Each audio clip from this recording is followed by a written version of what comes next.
All right, what is going on, Laker fans? Thank you very much for tuning in. Yeah, I know. Season's over. I know. Trevor and I are here, and we're not reacting to a game. I understand that. Stu will be in the building as well. I think you guys met Stu the last time we did this. We got a lot to get into. Really looking forward to doing the show. Obviously, my guest, Trevor Lane of Lakers Nation. Trevor, what's going on, brother? Thank you for coming on. Hey, no problem, Alan. Thank you for having me back on. Always excited to be here. And yeah, Stu, the studio cat's demanding his 15 minutes of fame or whatever it is. So he decided to make an appearance as well. I get it. And I'm telling you right now, nobody here is not inviting Stu. Stu is always welcome. Always welcome. Okay. I just hope he behaves. We'll see. So you and I chatted about a week ago. Laker season was obviously still going. I got a number of questions that I want to ask you, and I think it's going to be a good conversation. I'm sure there's a lot of Laker fans out there that are going to be asking the same questions. So I think we get right into it. I just will put a bow on the Nuggets series, but 4-1. Yes, there were a lot of games that were close. Yes, you had a chance to win game 2. Certainly had a chance to win game 5, but ultimately, at the end of the day, it's tough to argue against losing 8 of 9 games in the playoffs to one team.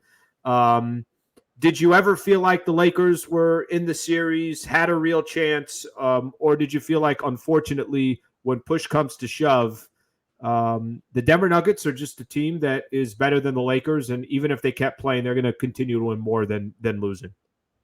You know, I think both things are true because I thought that the Lakers, I felt like, yes, they were in the series. It was just down the home stretch that the Nuggets were the better team, that they were able to execute better. And that was, of course, what we knew going in, that the Nuggets are great executing in crunch time. They find ways to win basketball games. But when you're watching those games and you know the numbers, the Lakers were leading like 70% of the games, right? They had the lead most of the time. It never felt like the games, for the most part, were really out of reach for the Lakers. It always felt like, oh man, if they hadn't made 1 or 2 mistakes, this game flips and it's a Lakers win. Like they were all that close, or at least the majority of the games in the series were that close to where it didn't feel like the Lakers were just, punching above their weight class or anything like that. Like they are right there with this Denver team and they just couldn't get over the hump. So they were in it, but you also know that when you win that many games against the Lakers, that's not necessarily a fluke either. The Denver Nuggets are just better in specific ways, but it's not a big gap between the two. Yeah, it's funny, Trev. I think as long as we're pointing out, because I'm with you, and, obviously I'm doing my radio shows, doing this stuff on YouTube. You're interacting with a lot of Laker fans. Mm-hmm. I also don't want to fool ourselves because I do think the games were close. I do think they had a chance at game 2 and game 5.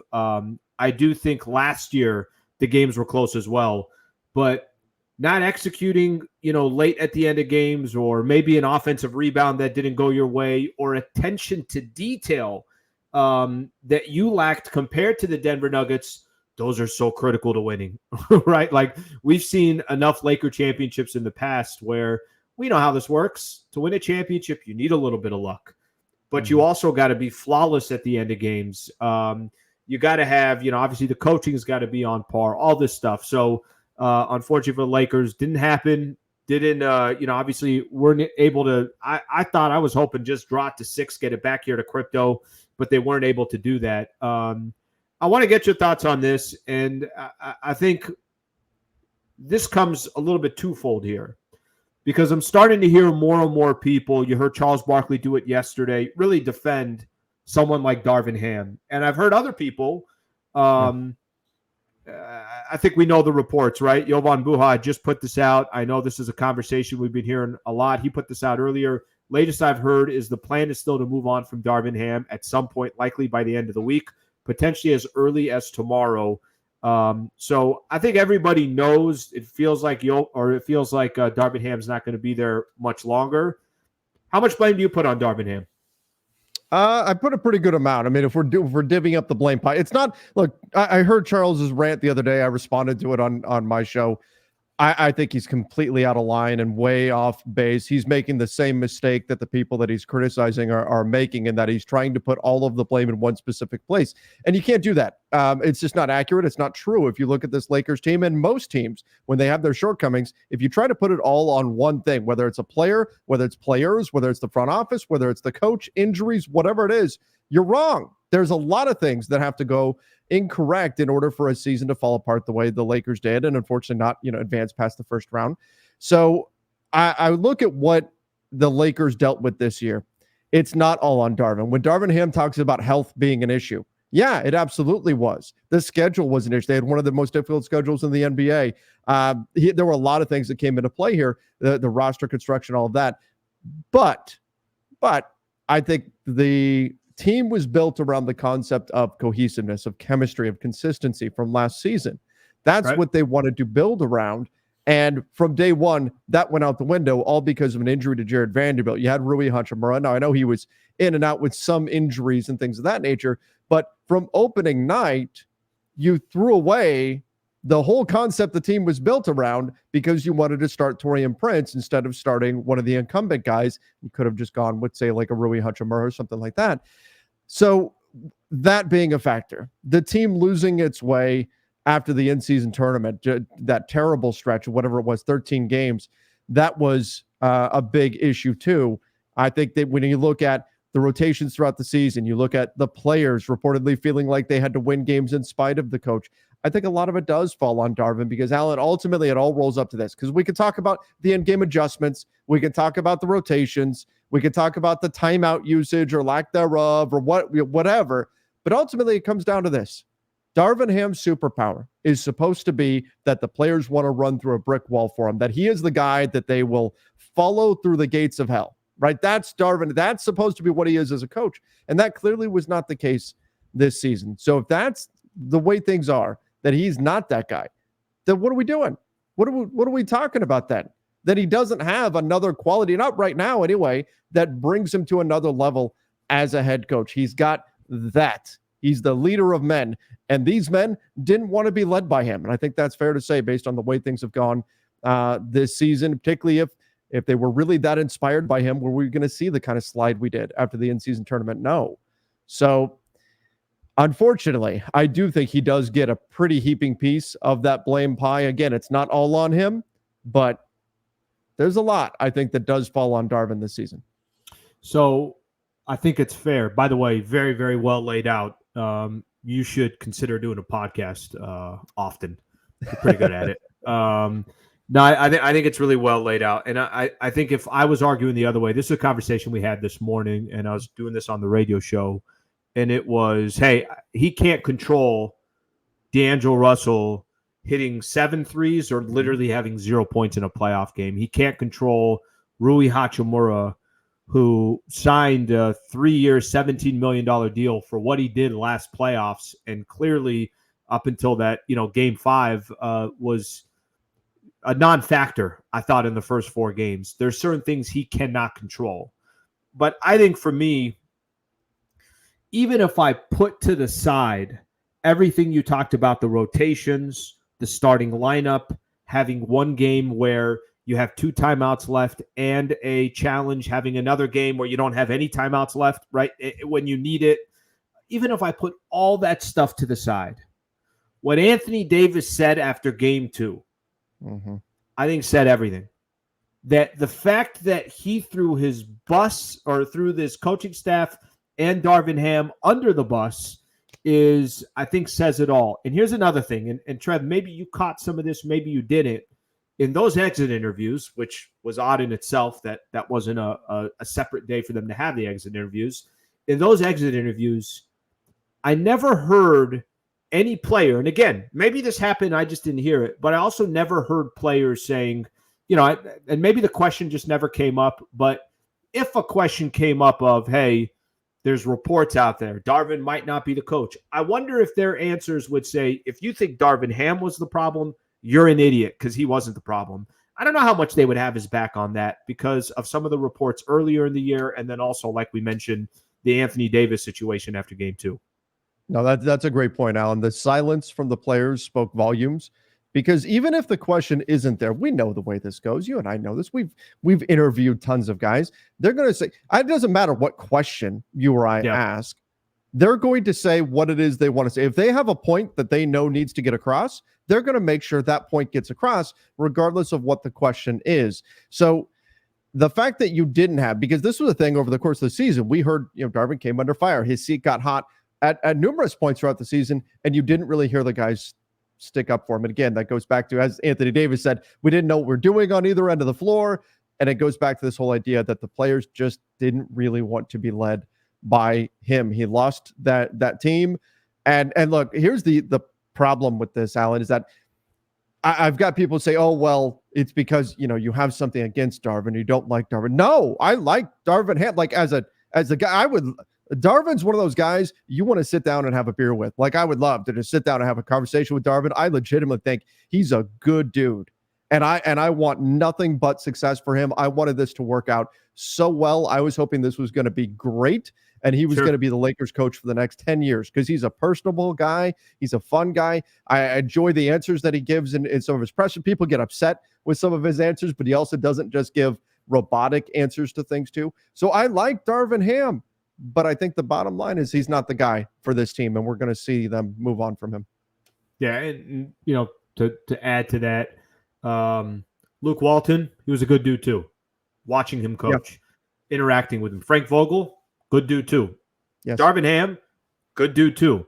It's not I think what's the saying? It's nothing personal. It's just business. And I think for the Lakers business, and I'm talking about success on the court, because I think the business is fine off the court. Going in a different direction, I think is the right idea. Now, part of me just kind of wants to wait a little bit of who the next coach is going to be, who we'd like to see. I'm going to wait for that process to happen. And once it's official with Darvin Ham, I think that's obviously another conversation that we can have. But I do want to switch gears here a little bit. So there is a free agent has a option on his contract. Pretty well-known guy. He's been in the league for about 21 years. He's pretty good. He's not that bad of a player. But we've seen, Trev, we've got a chance to see all the different reports on LeBron. And we know that what he decides to do, I'll get your thoughts on kind of what you think he's going to do. But I've heard things being thrown out there that it's going to be a 3-year deal. The Lakers can offer up to a 3-year deal. Let me remind you that seasons 22, 23, and 24, if he decides to sign a 3-year deal, we've heard reports out there that the Lakers would be willing to sign Bronny. The Lakers would obviously have to give up a lot of assets to go try to improve the roster. I'm curious from your perspective. You've ever heard the term a win-win, right? You win and I win. What do you think is a perfect scenario that you think would be a great win-win for the Lakers and LeBron James? What is that? What would that vision look like? I think the ideal win-win, if his goal, and we've heard in recent days that playing with Bronny is no longer as big of a point of emphasis, that it's about getting Bronny in the right situation and all that. I do, because it makes the most sense for Bronny, right? Like now, because for him, it's not like he's a first-round pick. You know what I mean? Like the draft people that I've talked to have said, hey, if his name's not Bronny James, if his dad isn't LeBron James, he's probably not getting drafted this year. Sure, which is why he should go back to college. And I did not like LeBron in the beginning saying he wanted to play with his kid, because me personally, I think those reports are he's trying to take that back because he probably shouldn't have been that open about it. Nonetheless, continue. Yeah, I mean, he doesn't want Bronny to get drafted just because that's his kid.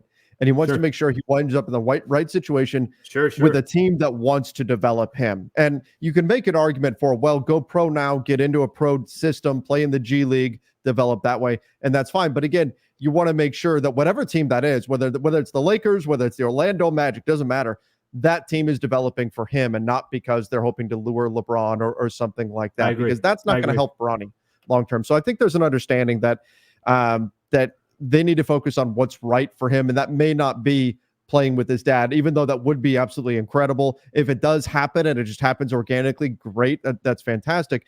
But in terms of a win-win with LeBron and the Lakers, I think because I do see Bronny ultimately going back to school this year, if you did another 1+1 deal, that would make some sense to me. It would give LeBron the opportunity. Let's say Bronny has a great college season, and next thing you know, on his own merit, he's a top 15 pick next year in 2025. Then LeBron has the out with a player option after the first year to be able to go out and say, okay, well, no, I'm going to go, play with my son here for the final year of my career, because we've heard maybe 2 years left. I also think that they gives the Lakers a little bit of certainty. At least we have him next season. We've got him under contract the season after. But to my understanding, the Lakers are basically going to give him whatever he wants. If LeBron says, I want a 3-year deal, cool, we'll give you a 3-year deal. If he wants Bronny, all right, we'll do what we can to make sure that happens. If he wants a no trade clause, they'll do that. And I'm speaking like from the LeBron side. When I look at a 2-year deal, that's okay. That gives LeBron some flexibility after the first year to maybe go elsewhere if he really, really wants to, if playing with Bronny is still a goal. But if really the goal for the Lakers, if the Lakers look at just keeping LeBron as is a win, then I don't know if it really matters what the other side of the contract looks like. And from a financial perspective, that's 100% accurate, right? Like we can talk about, I've got people that say, oh, LeBron should take a minimum. He should take a minimum so the Lakers can add more pieces and things like that. He's already a billionaire. How much more money does he need? That's the conversation that I've heard. And that's from fans. That misunderstands the salary cap. Even if he took a minimum, it's not like they would have a ton of room to go chase a max free agent or something, because they wouldn't. But from the Lakers side of things, off the court, LeBron James brings you back many, many times more money in revenue. Box office. Exactly. Still to this day, in going into his 7th year with the Lakers, he'll be box office. It's like you're winning the lottery every year when you have LeBron on your team from a financial perspective, with the amount of money that he's going to bring into your team. So for the Lakers, a win-win is, what contract do you want? Do you want us to pay you $164 million over the next 3 years? Here you go, because we're going to make many times that back just by having you on the team. From the business side of things, whatever contract you give him is a giant win-win for the Lakers. Are you? Well, it's funny when you say that. Whatever contract you give him is a giant win-win for the Lakers. And I know what you're saying. And I'm assuming what you're saying is off the court, it's a win-win. Because what if I'm just talking basketball? What do you think of a 3-year deal for LeBron James? Purely from a basketball perspective. I don't like it, but just curious to get your perspective. I think the issue is if it's already known he's only going to play 2 years. If he's going to play 2 and then retire, then you've got some issues there, because then you're giving him that 3rd year. I think if it is a 3-year deal, $164 million, you could be sacrificing a lot of your future potentially. I know it means a lot to them for him to retire as a Laker, and you'd be guaranteeing that if you do that. So I get it. On the court, does it help you? Look, if the cap situation was different, Alan, if the Lakers were, let's say their team total was $150 million, and if LeBron takes, and the salary cap's $141 million for next year, and LeBron taking less meant you could go sign like 2 guys in free agency or 1 major guy in free agency, I'd be saying, I mean, you got to talk to him. You got to talk to LeBron. You got to get him to do what he can about cutting down this number. But because they're so far over the cap anyway, I'm not all that worried about the amount of money they give him. If it's a 2-year deal and he plans playing 2 more years, great. If it's a 3-year deal and he plans to play for 2 years, that's where it gets a little bit messy.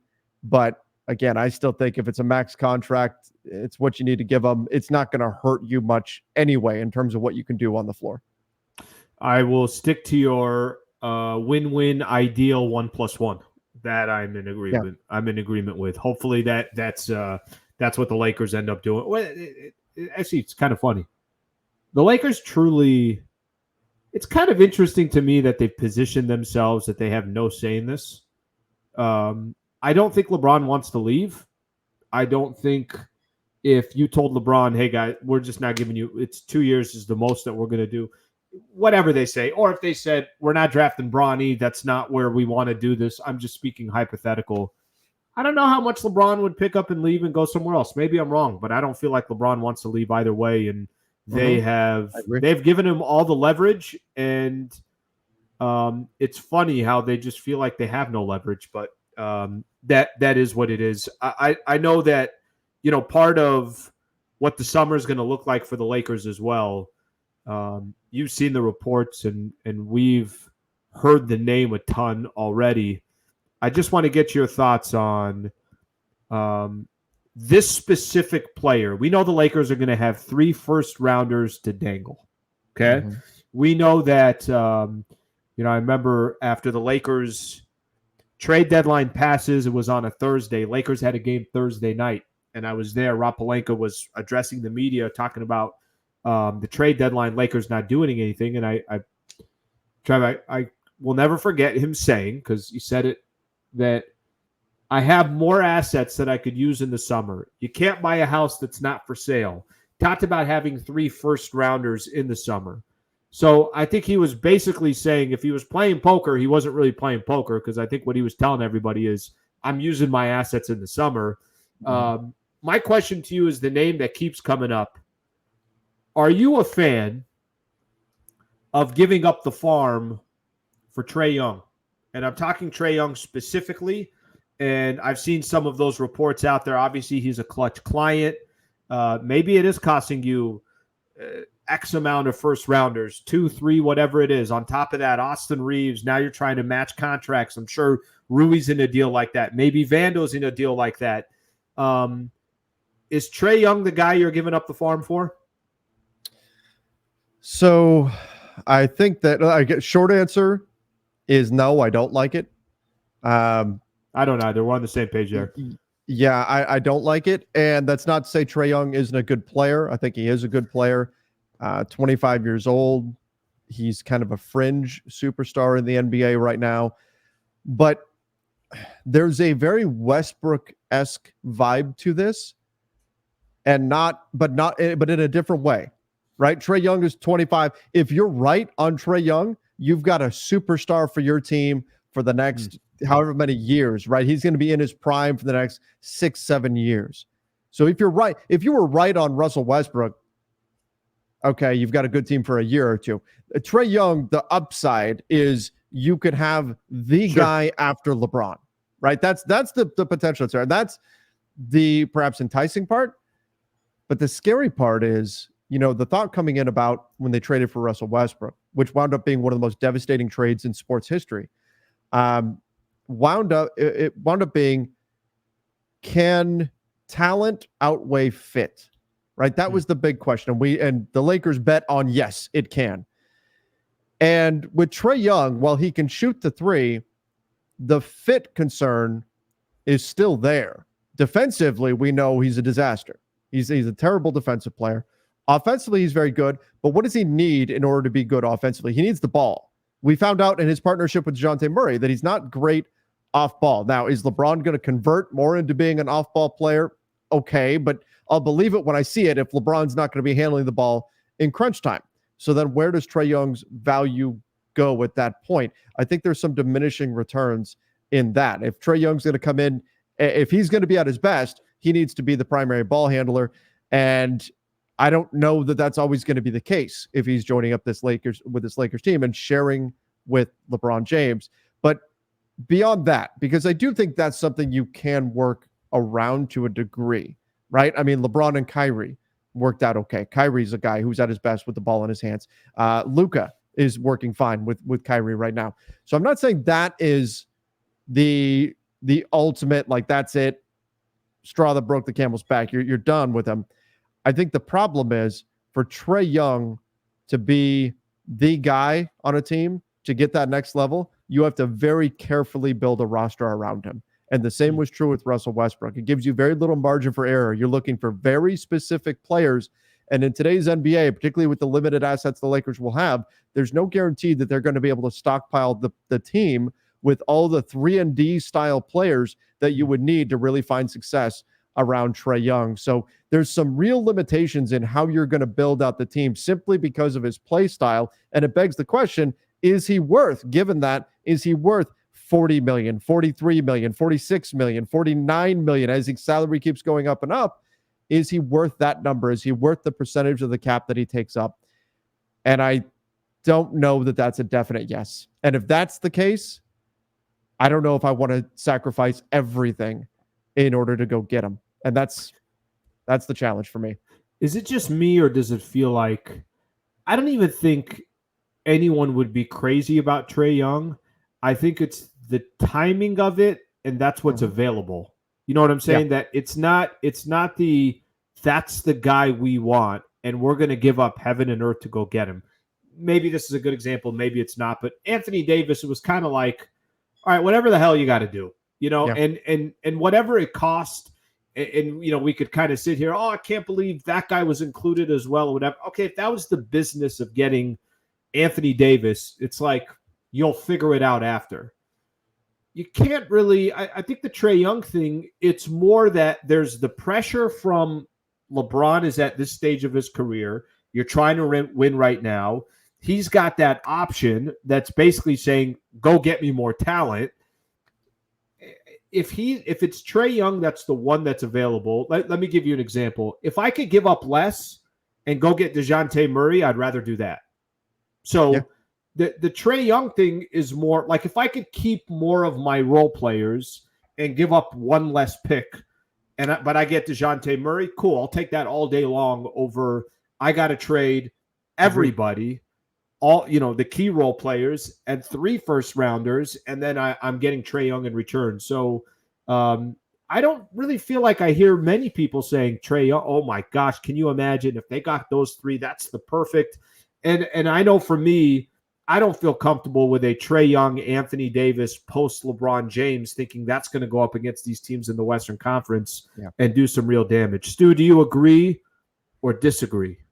Oh, Stu's on board. He is in agreement. He says that Trae Young as your 3rd star, he's a good player, but he's not the cat that you need. He's just not. Stu is such a professional. By the way, Trev, last time we were on, we had Stu made his first appearance. By the way, Stu looks like he's about to attack you. Yeah, he's about to attack you right now. So last time we went on, and I told you, I said, I'm seeing Stu Lance tomorrow. I'm going to mention this to Stu.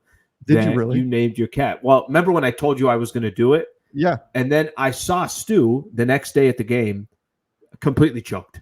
I didn't say anything. I mean, you want to talk about choking under pressure. It was basically I got 2 free throws. All I got to do is hit one. I missed both.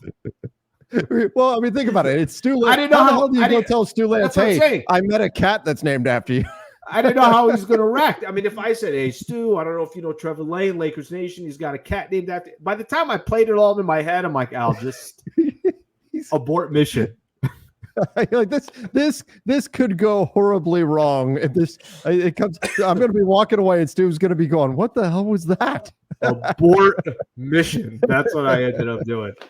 All right, couple more here. I want to throw your way, and now that we're staying at point guards here, it's interesting listening to D'Lo's post game presser, and I feel like the vibe from everybody, this is like a divorce that we see coming. It's like another, and you tell me if I'm right or wrong on this, but I almost feel like, you and your significant other are watching the other couple and you're like, they're definitely getting a divorce. Like this is happening. The paperwork just needs to go through. You agree with that? Do you feel like D'Angelo Russell will opt out of his contract and that's the last we've seen of D'Lo with the Lakers?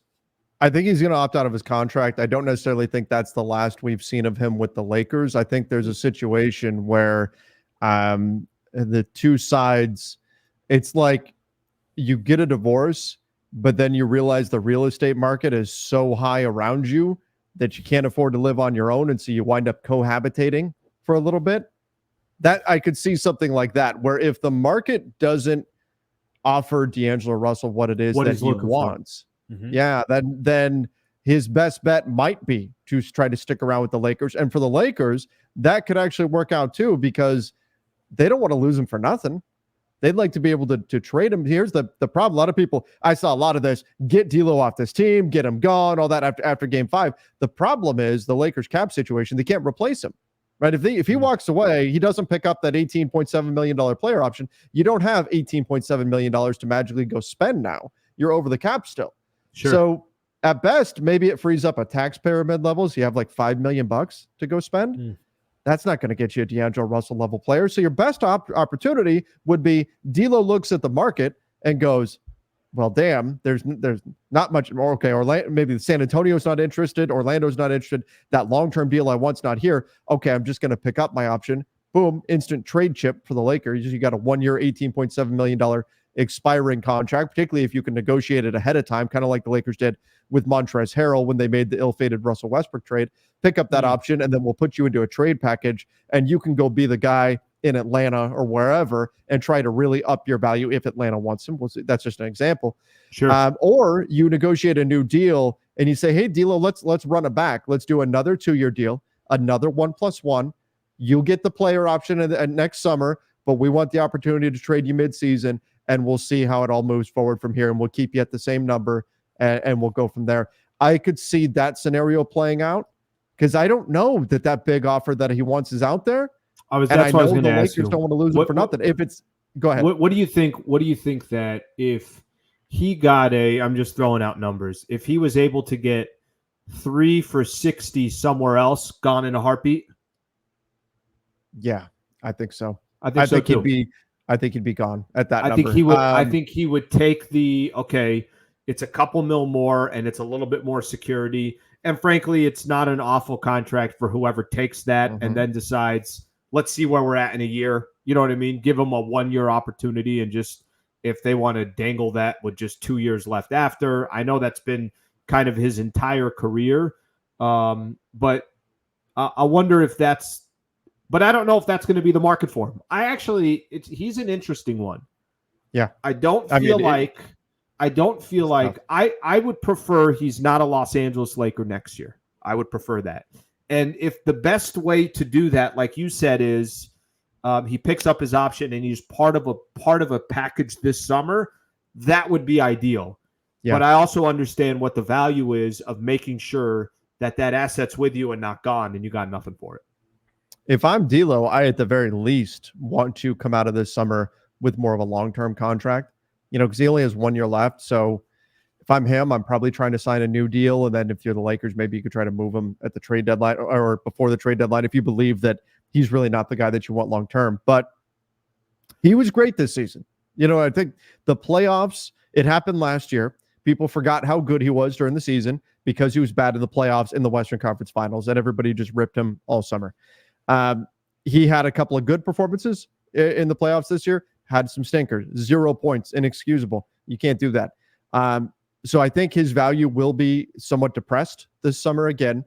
And it takes one team, but looking around the league, I have a hard time seeing exactly where his landing spot is. What teams with cap space are dying to get a point guard and want that guy to be D'Angelo Russell? I don't know. I mentioned 2 teams. San Antonio needs a point guard, but is D'Lo really their style guy? Probably not. Orlando could use a guard. Is he the guy that takes them to the next level? Maybe, but what if they're interested in somebody else? What happens there? So other than that, you're looking at teams that don't really need a point guard like him, or guys that have, a mid-level exception to offer, and that's not going to be enough to get him. So I don't know what's gonna ultimately happen with him. I wanted this to work out with him in LA because he was, the guy LA drafted. He was our guy, right? He comes back. And I wanted it all to work out great. I don't know that it has. I do think eventually there's a separation coming. But if you're the Lakers, you also don't want to lose him for nothing. Let me ask you this, Alan. If it's a 3-year, $60 million deal, and D'Lo, he said he would use his leverage.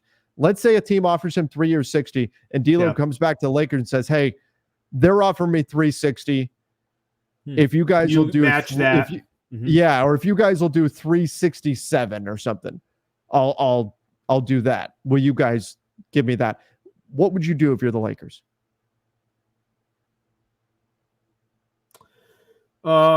Honestly, I think I would move on. Okay. I think I would move on. It's tough. I think I would prefer them out of the D'Lo business. And you're right, D'Lo did have a good season, and he deserves credit for having a good season. I feel like D'Lo can. I almost feel like for D'Lo's sake as well, he'd be better off somewhere else. I think there are just some players that are a good fit with certain teams. I'm gonna give you an example, and I don't think it's the best example, but Cody Bellinger with the Dodgers. There was a time where I'm like, Bellinger is better off he needs to just be with a different team. Now it's different because Bellinger was with the Dodgers for years, obviously had incredible amount of success, but I feel like there's certain players at times they need to be somewhere else. I think it's better for him as well. The San Antonio thing, to be honest with you, if he got an opportunity with the Spurs, I think he should jump on that in a heartbeat. I have no idea if they want him, but the Spurs job would be, look, I get Greg Popovich. It's going to be very, very team-oriented. And, by the way, we got Victor Wembanyama. I think he would do better in that kind of an environment. But I don't know. I don't even know if I could fully identify D'Lo. But D'Lo, to me, I don't feel like is a winning player. And that's probably not fair to say about him, but I would not be losing sleep if he's not a Laker. Well, here's the thing, right? If you're going to give him, right, because my concern is you lose him and you lose him for nothing. You're right about the asset stuff. The asset stuff is a very, very important piece of this. Right. And so you lose the salary slot, really, is what you're losing. So you got to be very, very careful. If you're going to say, if D'Lo comes back and he says 3 years, 65, whatever the number is, comes back and says, hey, Orlando's offering me this, San Antonio's offering me this. If you guys will do a little bit more, I'll stick around, right? That could be all well and good, but you have to be so careful. Stu is tired of D'Angelo Russell too. You have to be so careful. Got you, bro. Stu's tail literally, I think, just got you right there. He got me. You got to be careful with the number that you give him. You've got to be really careful with that, because a cold shooting month, even let's say I'm in agreement. I think D'Angelo Russell probably is going to need to move on. And if you're signing him to a new contract, your goal is to eventually trade that contract, is to trade him. And so you get something back. This poor guy, I think his entire time in the NBA is getting a contract to get traded. Yep. Which, hey, you want to pay me $30 million and trade me or whatever You're it's right going to be? That. You're right about that. Please Maybe I'm sympathizing too much. You're right about that. But that's tough. When that's you, and he mentioned it when he first came to the Lakers. Like nobody's really like committed to him at this point, and that there's a sad part of it in that sense. But that contract, D'Lo, let's say he has a cold shooting month in November, and then here comes December 15th, and he's on a 3-year deal at $20 million per, and nobody wants that. Like, that's what you got to be worried about, is that he could flip to being a bad contract very easily. And that's where the Lakers have to be really careful when they're negotiating this. How Rob Pelinka navigates this exact topic, D'Angelo Russell, and what you're going to do with him, is probably going to wind up being one of, if not the most important decisions that he navigates this summer. Beyond just, obviously, they're going to give LeBron whatever he wants. Obviously, they're going to get into trade negotiations. How you manage D'Angelo Russell and you walk this fine line between losing him for nothing, giving him a new contract, all of that, he's going to be put to the test, Rob is, because he's got to navigate this perfectly. I do feel like if he got a deal like you're talking about, a 3-year 60, 62 somewhere else, I'm not telling you that he wouldn't ask the Lakers to match it or up the ante and try to use that to his advantage. But I have a feeling if he gets a deal somewhere else and he likes the numbers, he's going to go. I have a feeling he will make a decision that, okay, I'm good. I don't need to be a Los Angeles Laker. I'm going to end up somewhere else. Okay, I got one more question for you on the Lakers and then one prediction here for the playoffs that are there. How do you feel? I mean, here we are. It's been, I think the Lakers carousel of coaches. I think the Lakers kind of up and ups and downs over the last 10 years, but more of downs. You went through the stretch where you didn't make the playoffs for a while. LeBron came, still didn't make the playoffs, and then obviously got rolling a little bit. And then these last couple of years, Western Conference Finals out in the first round. How do you feel about the Lakers' future? How do you feel about their positioning, the front office, the players? What are you feeling? I'm cautiously optimistic. Depends on what they're going to do this summer, obviously, and we don't know that right now. I think we've seen this front office make some major mistakes. They made, again, one of the worst mistakes in NBA history in the Russell Westbrook trade. But we've also seen them do some good things that have really helped this team. So I'm cautiously optimistic that we're going to see a big summer, and they're going to come back next year, and they're going to be ready to really contend and push forward. So I really don't think they were that far off. You're talking one player off, right, from potentially making it out of the West or being one of the teams that can make it out of the West. The challenge, though, Alan, this is the concern, is they don't play in the East. You look at the East, and it's a dumpster fire. I mean, Boston's just got a free lane straight to the finals, right? And I love the Knicks. I love the way the Knicks are playing. I enjoy watching some of these teams. Their quality is not there, not compared to the West. So my concern is next year, the Rockets are better. The Spurs are better. The Grizzlies are healthy. 100%. Like, that's the concern. 100%. It's in the context of the Western Conference. I'm worried. I think the Lakers can add pieces to this team. I think they can be better next year. I think they can continue to improve. I think if LeBron and AD are still playing at a very high level, they're probably not going to play as many games next year, but you can put a team around them, off you go. I think they can still win with this group. But I think the West, I predicted it was going to get more difficult this year. It did, even more so than I thought. And next year, I mean, we're talking 3, maybe more playoff caliber, really, really good teams are not even going to make the play-in the West.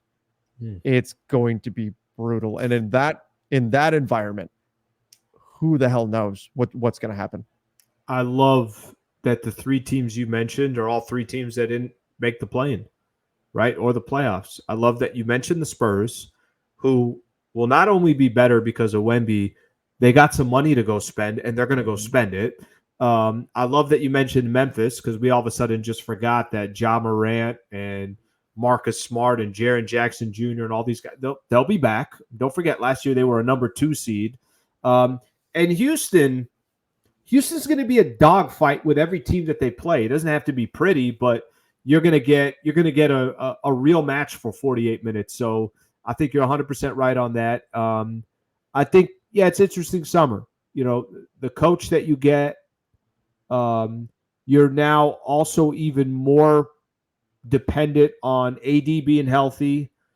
LeBron now will be in his 22nd year, so there's going to be a lot of question marks. And I think you can't miss. Whatever you do in the playoff, whatever you do this offseason, there is no rope here. You can't miss. And that doesn't mean that it's going to guarantee you a championship, but you got to at least put yourself in a position that when the dust settles, you're in the playoffs, you got a legitimate chance when you get in. Speaking of playoffs, speaking of the kind of East and the West here real quick, can I just get your prediction? I know you're watching a lot of the games. Yeah. You and I were both enjoying our Dallas Mavericks yesterday handle business. That's just a team that we both care a lot about at the current moment. But I'm gonna go a little. I think it's a little crazy on mine, but I feel like I have a reason why, and I could be completely wrong on it. I got Boston still coming out of the East. I'm going to go with the Minnesota Timberwolves coming out of the Western Conference. If you had to give your finals prediction right now, what do you got? No, I'm actually with you, Alan. I'm going with the Wolves. They were my team that I was higher on the Wolves than most people coming into the season. A lot of people were putting them outside of the playoffs and everything in the West. I said, no, this Wolves team's going to be good.